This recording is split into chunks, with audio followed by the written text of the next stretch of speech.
నమస్కారం. ఘంటారావానికి స్వాగతం. ముందుగా ప్రధానాంశాలు. నంద్యాల జిల్లా నల్లగట్ల వద్ద రోడ్డు ప్రమాదం. కారు ట్రావెల్స్ బస్సు ఢీకొని నలుగురి మృతి.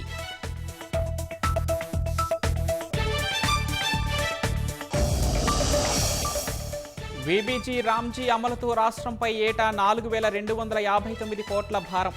ప్రభుత్వానికి పంచాయతీరాజ్ గ్రామీణాభివృద్ధి శాఖ నివేదిక. ఆయుర్వేదంలో శస్త్రచికిత్స చేసేందుకు ప్రభుత్వం గ్రీన్ సిగ్నల్. పీజీ పట్టా పొందిన డాక్టర్లకు అవకాశం.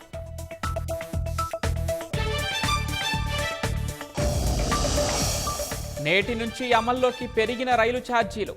జనరల్లో 215 కిలోమీటర్లు దాటితే 1 పైసా పెంపు.